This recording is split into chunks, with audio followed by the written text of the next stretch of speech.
Angelica Allen here. I am a wellness and health coach, and I'm here today with Kelly, who is the author of a book called Mind Your Gut, which for me is an amazing subject given my own personal experience with stage 3 bowel cancer.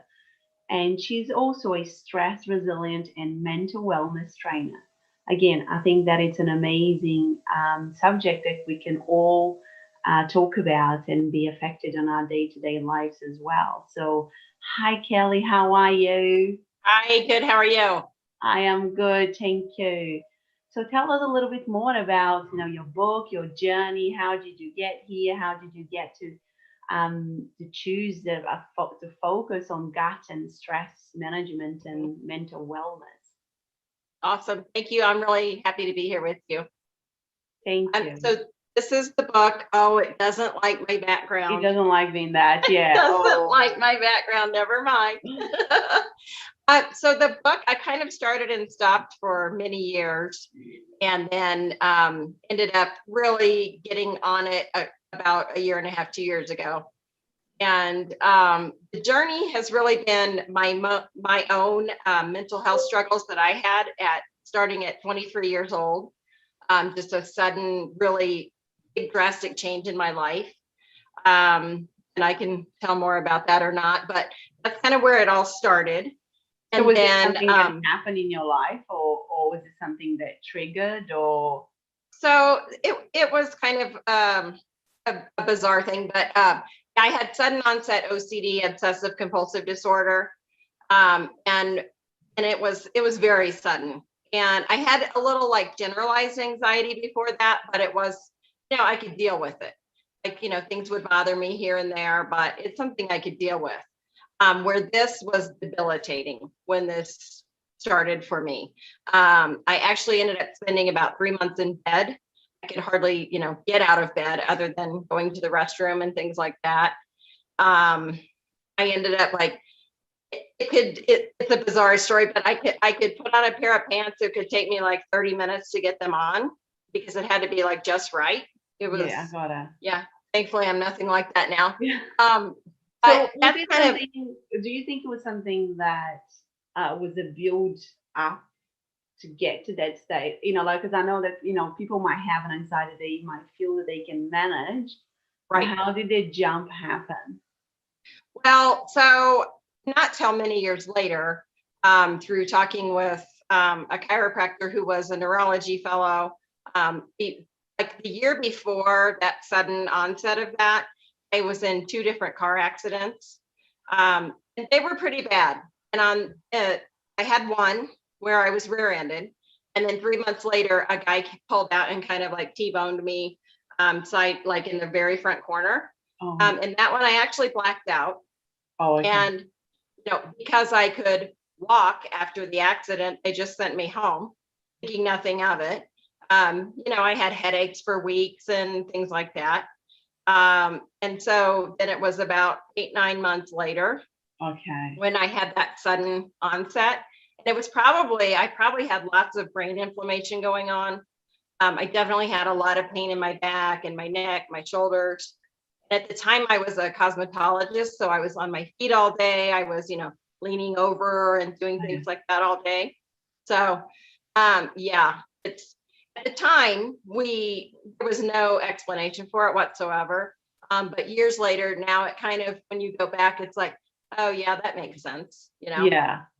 Almost like you had that trauma, like physical and probably mental, the car accident, and you didn't, because they sent you home, you didn't think that you needed to heal anything from it, right? Like you just kept going, and then obviously your body said in your mind, enough is enough. Yeah, absolutely. And other than having, chiropractic adjustments for my back and neck, I had no sort of, treatment whatsoever. And I was 23. What did I know? Yeah, and I mean, it is a trauma, right? Like a car accident is a trauma. Like emotionally, can scar you, right? It can. Yeah. And it's something that you need to work through it, and not just go like disregard, like, oh, it was fine, and I don't have to worry about that, right? Yeah, absolutely. Yeah.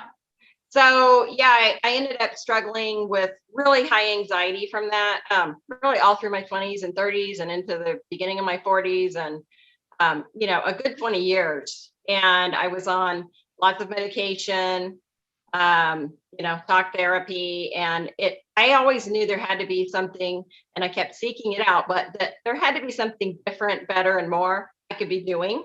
And there had to be, something else. Yeah. And so I kept, looking for that.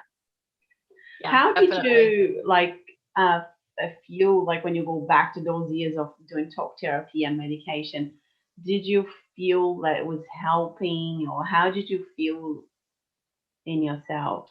I felt like it was helping a little, like on the stereo dial, like a 1 or 2, just Yeah. a little. It was making a little dent in it, enough to where I could actually function a little bit, but still not great. And certainly not, have a happy, joyful life whatsoever. Yeah.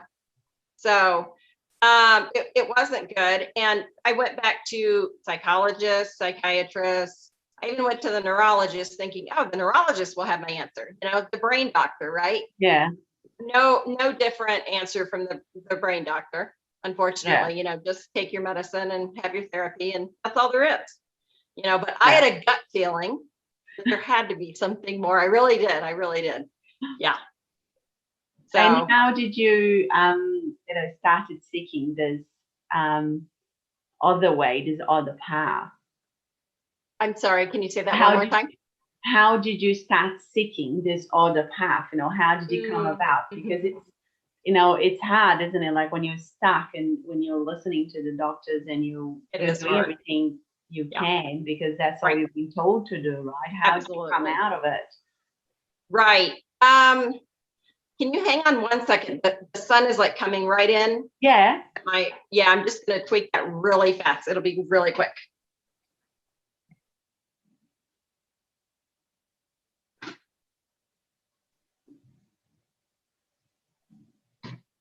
Much better. Yeah. Sorry about that. I don't know. The sun, it's been kind of cloudy and suddenly it's sunny. It's sunny. Well, so, while I still had some anxiety going on, I ended up having my daughter, and my daughter actually has autism. And so it's sort of a separate thing, but it's really not. It all ties back in together, which is kind of funny and ironic. But I first heard leaky gut and dysbiosis when my daughter was around 4 years old, and she's 14 now. So she was diagnosed with leaky gut. Yeah. Okay. Yeah, she had leaky gut. She had dysbiosis. Too much bad gut bacteria, not enough good. She had those things going on. And when we first heard, I first heard that, which is a long time ago now. Yeah. You didn't hear that in the mainstream whatsoever. No. Now a lot of people have at least heard of it, even if they don't know what it means. Yeah. But at that time, it wasn't like that. Almost nobody. I was going to say that was a big thing for them to diagnose her with that 10 years ago at 4 years old, right? Right. Absolutely. Yeah. And, that kind of freaked me out. And I'm like, what does that mean? And I started in research mode and wanted to know everything I could about it. And we had met a doctor who was MD trained, but then turned holistic and more like functional medicine, because he had a son with autism who was a teenager. And he ended up correlating that to gut health issues. And so he was way ahead of his time, which is really cool. Yeah. And so I learned a lot from him. And then I proceeded to, delve into and learn everything I could about the gut, about the brain, and like what might be happening and how could we best, help and support her. Yeah. So how was she? What did she feel like for them to diagnose her with that? I know it's a separate, but like I said, it's the same thing, right? Like it's all about the gut, isn't it? What was she feeling like to be diagnosed with that at the time? What was she feeling like? Yeah. Well, I mean, at the time she was like, she didn't talk. It was kind of crazy. Yeah, that's another thing that like she literally didn't talk till almost 4. And I mean, she didn't say gaga, goo goo, mama, dada, nothing. It was nothing. we had started to kind of resign ourselves, sadly, that she may never talk. And then we had met this doctor, the doctor from California, and we did a lot of supplements for her, including fish oil. And he was like, "Oh, well, you need digestive enzymes to break that fish oil down so the brain can actually access it." He's like, "When you just take fish oil, the brain can only get about 20% of it. Yeah. And if you break it down with those digestive enzymes, then the brain can actually get 80 to 90%. So we started her on those. I'm not kidding you, it was either 10 days or 2 weeks is when she first started talking. Wow. After that, as we had done all kinds of things so far that weren't working. So that was truly amazing. And her very first word was butterfly. Oh, that's a difficult word. Isn't that, it's so crazy. Yeah. And then her second word was avocado. And then after that, she wouldn't stop talking. So, oh my gosh. So, it's almost like you got into that out of desperation for your daughter, right? Like, right. That's kind of, yeah. Absolutely. Yeah, it really was. And then as I kept learning more and more, I ended up with like all stress in, no stress out. That's what I describe it like. I would wear the stress. Yeah. You know what I mean? Like you just keep taking it in. Yeah. And it's just like you're barely like holding it all up. That's how I was as a feeling. mom. Yeah, exactly. Yeah. And through that, unfortunately, I ended up having a lot of physical health issues. And this was about 7 years ago now. I ended up being very, very sick. I was tripping up my front steps. I couldn't hold a sharp knife and cut a vegetable. Like I couldn't cut onions.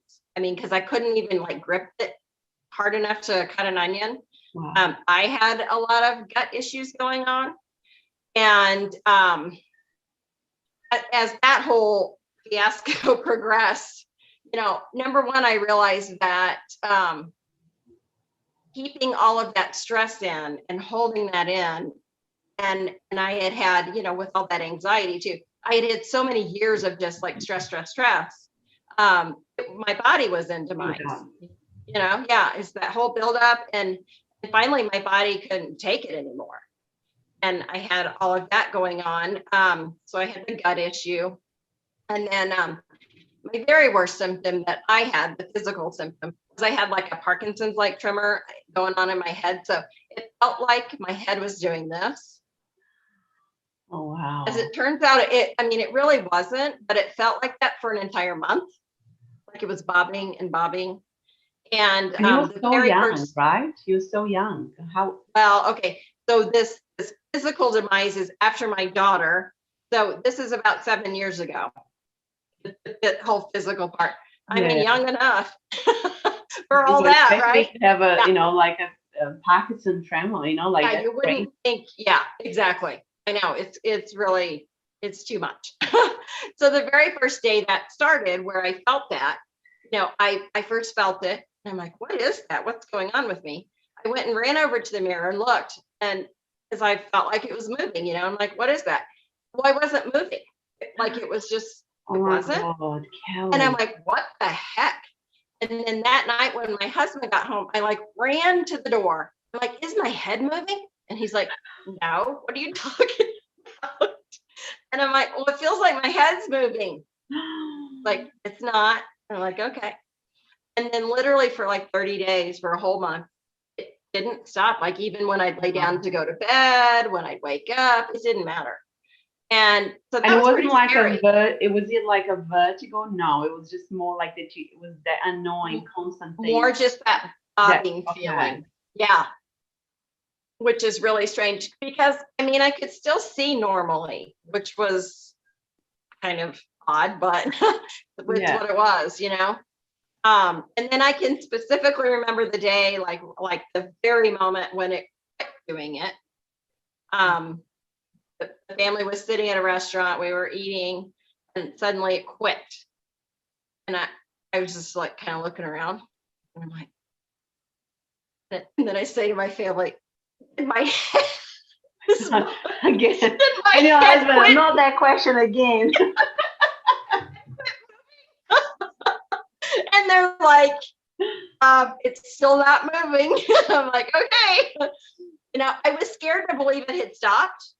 Because at that Wow. point, after 30 days of it not quitting, I thought, am I stuck with this? Like, is this Yeah, head just exactly. gonna Yeah. the rest of my life doing this? Yeah. So thank God it stopped. But truly it was like, as after that happened, I realized I needed to take a better, more holistic approach to all of my stress and all of the, things going on in my body. And, I went back to all these specialists asking about different things and not getting the answers, all kinds of testing. And it was sort of like the same thing we had gone through with my daughter. Like, you go to all these specialists and nobody has an answer for you. And you're like, well, who knows then? Who knows Yeah. the answer? And finally it was just like, okay, I'm gonna have to research and take control of me now, Yeah. And I at that point also had my own gut issues going. I ended up having leaky gut as well. I had dysbiosis. I had, all kinds of stuff going on.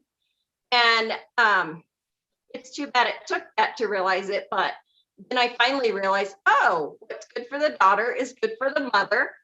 And if it's a good holistic thing for her body and mind, it's a good holistic thing for my body and mind. Yeah. Yeah. So, and before all of this time, were you in the Western healthy diet, right? Oh, sure. Yeah. Right. Yeah. Oh yeah. Yeah. Just Right. like, and I eat healthily, Right. and that, yeah, okay, yeah. Yeah. And obviously that's, if the doctors ever ask you what you ate, which probably they didn't, Right. you probably were the healthiest patient kind of thing, right? Mm-hmm. Mm-hmm. Right. Yeah. Exactly. Well, and that's kind of like goes back to when I had the OCD that was, I still have OCD now to this day, but it's very, minimal, my, what it is. But, when it was really bad and I was going back to all those specialists to figure out, like, isn't there something more I can do? And at that time, I'm like, do I have like nutrient deficiencies, electrolytes? Is it, Yeah. I asked all kinds of questions. But they all just like scoffed at me, like I didn't know what I was talking about, you know? And so, luckily, when, we had already been through all the experience with my daughter, and then so when I had my, health, the body health issues, Yeah. at least I knew better. Yeah. And, and I learned through all these experiences that you can't just take like blanketly whatever some specialist tells you. Mm. You need to really, really evaluate that, research that for yourself, figure out what's going on with it. Because as you know, a lot of times it's like, number one, they're talking about one specific thing going on in your body or brain or whatever. Yeah. And, it's a holistic, your Yeah. body is holistic. It's not a piece. And it's No. not like little pieces. Oh, if I Separately. fix this, Yeah. if I fix It's that, together. has to all work together. Yeah, Yeah. Yeah. absolutely. And I think it's beautiful what you said. It wasn't until you were ready to take control. Mhm. It's very easy for us to go to a specialist and expect that they're gonna solve all our problems. Exactly. Put all in our health in their hands as opposed to Mhm. taking some control. Because like I said, only we know, each of us individually, what our bodies have gone through and how, you know, we feel about things and we react to things, right? Mhm. And Right. and they can only do so much in their field of specialization or whatever as well. Right.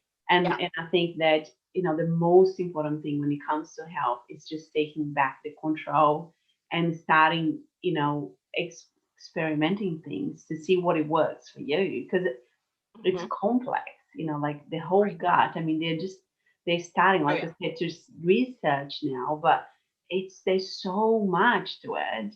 And I Mhm. think we're the only ones that can experiment with something and find out this works for me. And isn't it Right. interesting? I think, like in a story, like how you had your daughter, and it was almost like the universe gave you the opportunity to Mm, Look at right. something else, look at something else, look at something else. But it also is not until, and as a mom, and I've been there because my daughter had asthma in New Zealand. And what you said, Mhm, like when you were getting stressed, I mean, after 6 months of being in and out of hospitals with my daughter with asthma, I mhm. became like this angry mama there because yeah, Yeah. the doctors told me I couldn't do anything. She was going to be on steroids. And I was just like, I can't accept this. And I actually moved countries. Like, Mhm, that's how crazy I was. right. Yeah. Because I was just like, I am not accepting this. And I know Mhm. that because I was so stressed and I took all in. And then a year later, after we moved countries, I Yeah. got stage 3 back cancer. Oh, So I yeah. think that's what happens is like a saying, like Right. it just builds up, builds up, builds up, builds up. And we think that our body's not taking in. Mhm. Yeah. But it gets to the point that the body says enough is enough. Right. I can't do it anymore. Yeah.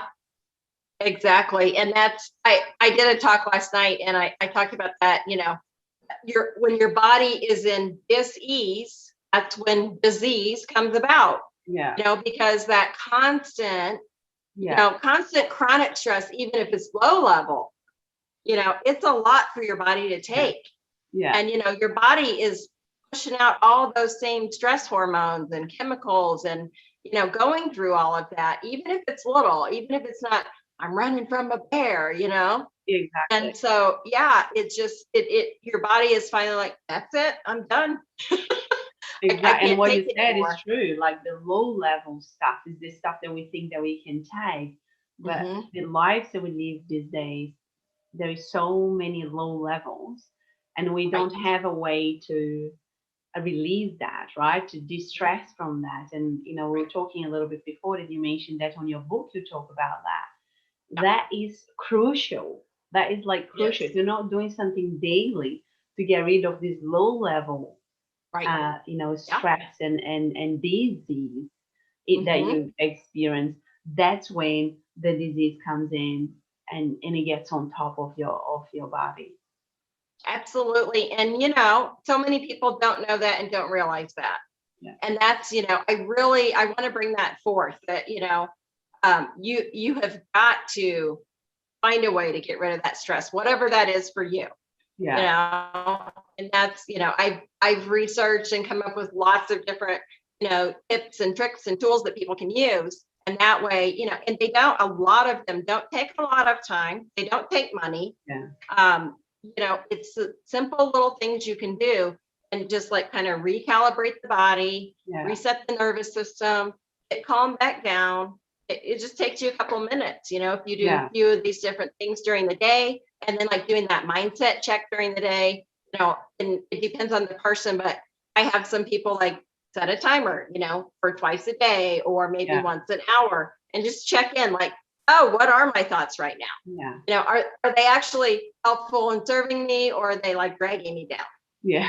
That's great. Yeah. Yeah, that's a great exercise to do.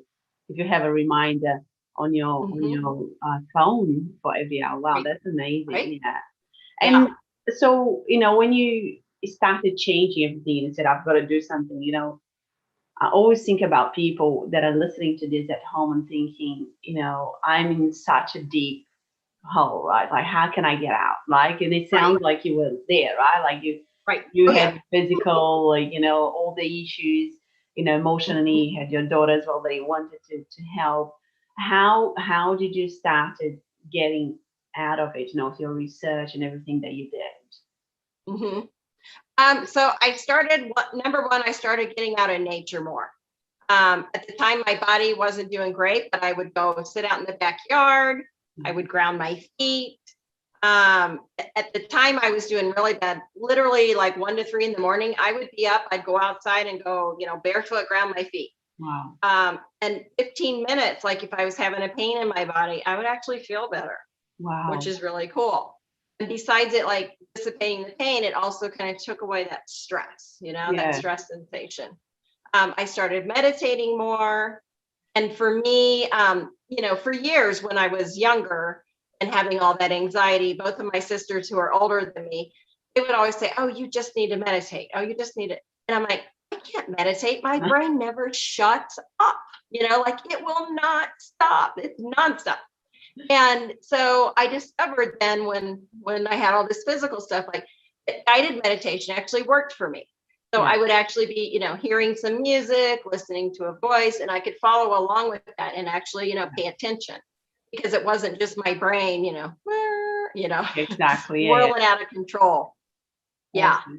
So, I kind of started with a couple things. I started doing Tai Chi. Awesome. I was getting a lot of energy work done, acupuncture. I was going to a corrective care chiropractor. I mean, I kind of delved in like super deep into like suddenly taking care of myself, like big time. It was like a full-time job to like take care of this body and mind, because I felt like I wasn't going to be here otherwise. Yeah. And I wouldn't be here for my daughter. Yeah. And, that was a scary thought. Yeah. Yeah. Yeah. That So that's kind of how that all started. Yeah. Yeah. Yeah. And I think what people also don't want to think about is that when, sometimes it takes you that amount of work because, after we abuse our bodies for so long and don't give our bodies anything, we can't expect that we're going to in 5 minutes do one thing and everything's going to go away. Exactly. And I think that, and I often, and I'm sure you do too, I speak to people and they're like, I've got, I don't know, fibromyalgia, I've got autoimmune disease, I've got panic attacks, I've got, I want to lose weight, I've got onset of that, like all of this thing. And you said, okay, well, this is going to take a little while to get back into, and it's just trying to talk to people as in like, this is just not going to happen overnight. And because we live in this society of, unless it happens overnight, I'm not interested. But with, I always think, it took me 38 years to get the stage 3 bowel cancer. It's not going to take me, 5 minutes to get better. Exactly. I know. And I tell people that too. I'm like, okay, it took you this build up to get here to where you are now. So don't expect it's going to be like it's going away. Yeah. So you have to have, patience and grace and love for yourself, and just it's okay that it's going to take some time to get it to go away. Now it's not going to maybe take it as long as it did to get you there, but it's not going to be instant. No. But the thing is, there are some things you can do where, it can actually give you some pretty quick relief. Yeah. And while you're getting some various pretty quick reliefs each day, it gives you a little more hope, right? You get some more hope. And then as you have a little relief and a little hope, and you're like, okay, you start to feel like I can be patient and I can, as long as you're seeing a little bit of progress, even if it's baby steps, right? You're going in the right direction, Yeah. And how did you difference? And how did you tackle the food, right? Like, how did you start it? Because again, I think that's a huge thing for people, right? When they look at the healthy, well, I'm eating healthily, like people when I was diagnosed around me, they were like, well, you were the healthiest person I've met. I used to cook from scratch. Yeah, but what I thought it was healthy then, I know it's not healthy now. How, but obviously when I talk to people about it, they, when you're in a healthy Western diet, it's hard for them to comprehend, like, but what do you eat then? How do you know what I mean? Like, how do you start on that journey, Right. Well, so for me, when I personally started, physically being ill, I had gone through with my daughter, because at around, I think it was 18 months, we found out, okay, she's not celiac, but she was on the 5, on the 1 to 5 for, gluten insensitivity. So she couldn't then anymore have gluten, dairy, corn, soy, mushrooms. She had several things. And that's, 13-ish years ago now, which at that time, all of a sudden your daughter can't have gluten or dairy. You're like, what am I going to do? Like, I have no idea. So I had been through that with her. Okay. And to this day, she doesn't eat gluten, dairy, corn, or soy. And so I'm used to that, but I can very vividly remember when she first couldn't have the gluten or the dairy. And I'm like, what the heck is she going to Yeah. eat? You know, I had no idea. And so at the time, you know, my mom was around. She's no longer here, but she was around then. And she'd come over one day and we tried to make a few different things. And one thing we worked like 3 hours on turned out like crap. I mean, it was awful. I can literally remember like all of a sudden I was in tears and I like dove to the floor. I mean, it was that bad. I'm like, because at the time that's all I knew. And I'm like, it took 3 hours and it's crappy and she can't even eat it. And what am I going to do? Like, I can't cook all day, every day to like feed her something, you know? I'm like, what am I going to do? You know? And at that time, there wasn't nearly the amount of various things that are out now. Oh, I know. Yeah. You know, I mean, oh my gosh. You know, almond flour quickly became our best friend, and Yeah. you know, almond milk and you know, all kinds of things. And you know, so it was a drastic change at the time, you know, and for a little while that transition was really hard, but you know, once I got used to it, it wasn't bad. And so luckily by the time, you know, I personally needed to totally switch all of that, I already knew what I was doing, Okay. which is good. Yeah. So that I didn't have that added stuff in there, but you know, and that's the thing. I'm happy to help people. It's not nearly as hard as people think it Oh is. gosh, no.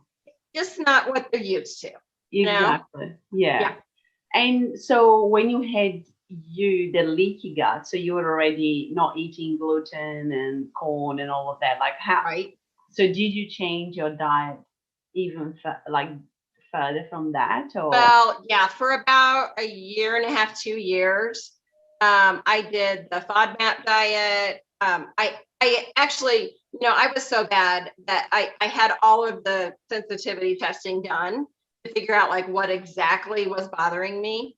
And so there were quite a few things that were even healthy. Like at the time, I wasn't any longer supposed to eat avocados. I wasn't supposed to eat cashews. Yeah. You know, it's like, wait, I love those and they're healthy, they're good, you know. But so there were several things. And I knew that at that time, my life depended on it. I mean, I had to change. Like that was it. Like I was so sick. I was like, okay, this is it, you know.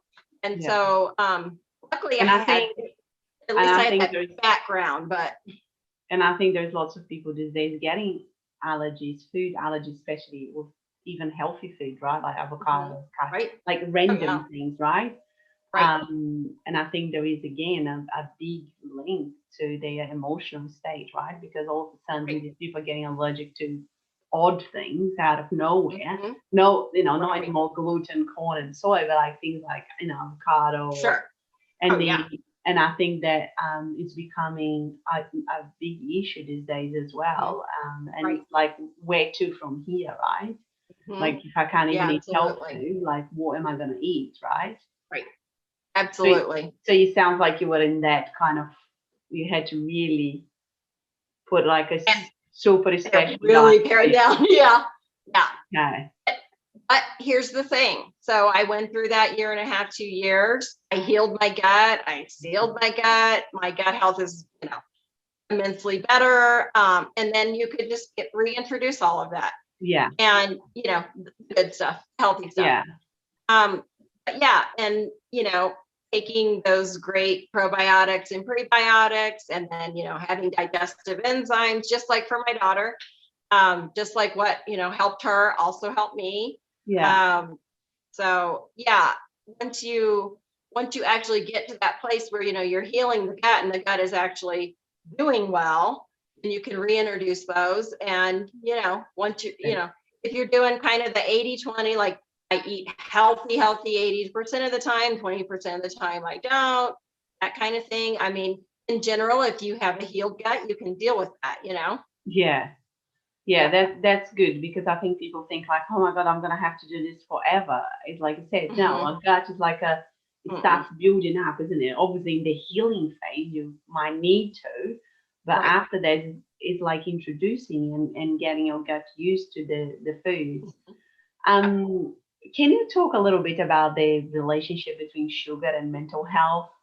I am really passionate about that, and giving Mhm. you kind of a survivor of a mental health yourself, like Mhm. issue, and you know a lot about gut, and I think lots of people don't realize how much Mhm. impact. Right. Yeah, sugar has a huge impact. So number one, it actually feeds the bad gut bacteria. So the bad gut bacteria actually feed on that and have a feeding frenzy, and they want more. They want more. And as you eat it, and they want more, they actually send a signal to the brain and say, "We want more. We want more." And that sends a signal back down. Okay, we got to have more. So I actually have a chapter in my book that is labeled "Sugar versus Cocaine." Because it's as addictive as cocaine. Yeah. And so, yeah, so you have that immediate response, and you've got the gut response going. Then you've also got the mood response, right? So Mm. you eat that sugar, or whether it's a refined carb that turns to sugar in your body, same thing, really. Yeah. And in fact, even more. So Yeah. if you're eating, a white potato, pretzels, potato chip, all that kind of stuff, all that white food. Yeah. And then that's actually Cake, turning to sugar. croissant, Yeah. yeah. Yeah. And then, about an hour later, most people are in a mood, Yeah. or they're slumped over, like they're diving down, they're tired, they don't feel good. And then what do they reach for, right? More sugar to like ramp them up, and it's that whole, like that becomes that whole roller coaster. Yeah. Oh yeah. It's such a bad cycle. Yeah. Yeah. So on the short term is your mood isn't going to be as good, and you might be grumpy or grouchy, maybe even feel depressed, that kind of thing. And for some people, that's even opposite anxiety. They might have anxiety from it. Oh, yeah. Yeah. So that's the immediate. And then the more long term is eating those bad gut bugs who then want more and more and more. So it really is a bad cycle. Yeah. So, when I work with a client, what I try to do is help them like baby step toward everything. So I like to have them, add in more good, and we slowly start sliding out the bad, Yeah. Kind of thing. But if somebody's gonna have sugar, if they eat, a handful of nuts first, have some fiber first, then they have the sugar, it doesn't have that, giant shoot up effect, so it's not quite as bad on the whole mood part, but it makes a really big difference. Yeah. So, people with like anxiety, depression, or even like, for your daughter, or from that, anything that it's sort of like that mental health. No, I mean, for me, I see sugar as the first thing in the diet to go, right? Like, because it just feeds that cycle that it's already not in balance, right? Right. Exactly. Yeah. Yeah. Absolutely.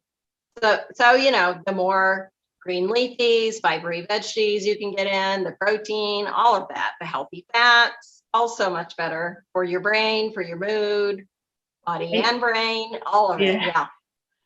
So when you went through all of your own personal experience, did the doctors ever tell you to stop eating sugar? No, I'm scanning my brain. No regular doctors, absolutely not. Yeah. The only one who ended up mentioning that was the kind of more holistic doctor from California. Yeah. Yeah, which would Absolutely. already, you had already passed your OC, all of that, right? Like you had suffered all of Exactly. that. Yeah. Right. None of the other ones that I was going to, no, none of them said, "Oh, you better cut out sugar." No. What about when you had like the leaky gut? Like, did anybody tell you, like for your daughter, for example, stop eating sugar? The one particular doctor, and that's all. Yeah. Wow, that's incredible. Yeah. It really is. Yeah. Yeah, especially, I mean, obviously they did the test and saw that she was allergic to, gluten, and but yeah, that is a very, very important piece of the puzzle, isn't it? Back then, when she was 4, to say, you need to cut all the sugar out, and Yeah. yeah, Absolutely. yeah, Yeah, it makes such a difference, and there's the whole, as you know, the brain inflammation, systemic inflammation in the body, and if it's, which comes first. I've had this discussion a few times, is it the brain to the body, or body to the brain? It doesn't matter. Either Yeah. way, it's not a good thing, right? Inflammation in the body, inflammation in the brain, not a good thing. No, definitely. Yeah. Well, thank you so much for sharing your journey, Kelly. It's so helpful, Yeah. I think, for people out there to see that, there's so many things that they can do, around their diet, like some of the stress. I love what you said about the reminder. I might even set myself a reminder and check in with my thoughts. Yeah. Yeah, if people want to reach out to you and buy your book as well, like how can they reach out to you? Okay, so if they want to purchase the book, they can go to mindyourgutbook.com. Okay. Mindyourgutbook.com. I will add those details on the We description can put that here. down below. Yeah, that's great. And then if they want to reach me personally, they could email me or they can text me or call me. Either one's fine. Awesome. Cool. And if you want, we can just put We that add the below. details. Yeah. Awesome. Perfect. Where are you based again? Near Denver and Boulder, Colorado. Oh yeah, cool. Okay. But obviously you still kind of do some work online as well, so people can reach out to you. I do, absolutely. Yeah. I mean, I work with clients anywhere because we can either do the Zoom or we can just be on the phone. It doesn't matter. Awesome. And my book is very universal. Yeah. Yeah. Awesome. Well, thank you so much for your time. I really appreciate it. Thank you. And keep going with this amazing work. I think the world definitely needs to learn. They have a lot to learn from you. Thank you. I appreciate it. Okay, take care. Okay. Thanks. See you later. Okay. Bye. Bye.